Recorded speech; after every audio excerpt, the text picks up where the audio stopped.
American bishops are demanding that peace replace the violence after protesters disrupted Congress. Archbishop Jose Gomez, president of the Bishops' Conference, writes in a statement in part, quote, "This is not who we are as Americans. I'm praying for members of Congress and Capitol staff and for the police and those working to restore order and public safety."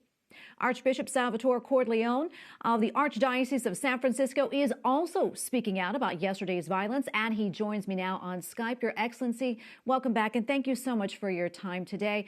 As you watched yesterday's violence at the Capitol, what went through your mind? I was astounded and I was really horrified. I agree with Archbishop Gomez. This is not who we are as Americans. America's always been characterized by a peaceful transition of power, no matter how bitterly contested an election is. So this is very worrisome to me about if indeed it is an indication of the direction of the country. What would your message be to the people behind these attacks?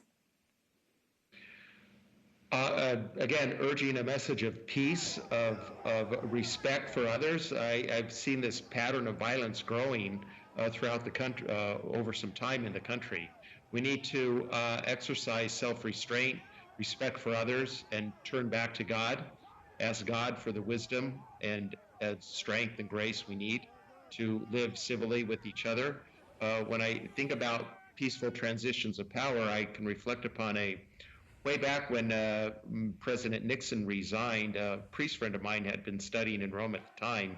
I remember him telling the story that people in Europe, well, in Italy in particular, were impressed at how at a moment of crisis such as that, and a power vacuum, that there was such a peaceful transition after the president resigned. And that was a very kind of bitterly contested time as well. But this is what America is like. We're supposed to follow the rule of law and abide by peaceful transitions of power. Yeah, indeed. But unfortunately, as a nation, we're deeply divided right now on a number of issues. Yes. How do you think we can foster unity? And what do you think is the way forward for us? I believe it's very important to try to understand people who think differently than we do, rather than attack them because they think differently and slander them, to try to understand them and to dialogue. We hear the word dialogue used a lot. Dialogue does not work if there's no goodwill, if there's no openness to hearing the other and trying to understand the other, or if you're going into it to convince the other to think the way that you do. Otherwise, you attack the other.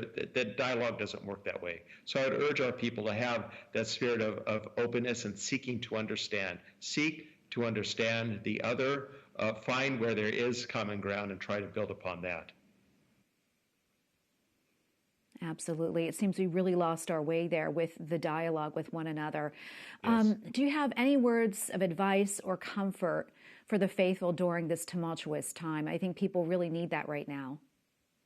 Well, we really need the power of faith right now. So thank you to our faithful people who are standing strong in your faith and in the practice of the faith, and even with the challenges we've been experiencing for almost a year now because of the pandemic that we're in. So I'd encourage our people to resort to prayer, praying alone, praying with others, and asking God to be merciful to us. And it's really a call of repentance right now for our country to turn back to God and to follow God's ways. So I'd ask our people to recommit to prayer and to leading by example, by leading godly lives.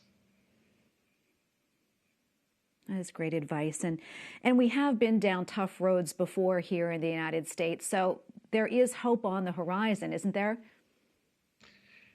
Yes, if we follow this path of turning back to God, then there is hope. We can rebuild our society. I agree with you totally that the divisions are very deep and they're very bitter. And the more we react with violence, not just physical violence, but also moral violence, the more these divisions are going to be aggravated. And, a house divided itself cannot stand. I think I remember a great master teaching that once. A house divided against itself cannot stand. So let us unite ourselves by turning back to God. the power of prayer and the power of seeking to understand the other. Absolutely. We need that so much. Thank you so much, Your Excellency, for coming on today. We really appreciate it. You're welcome. You're welcome.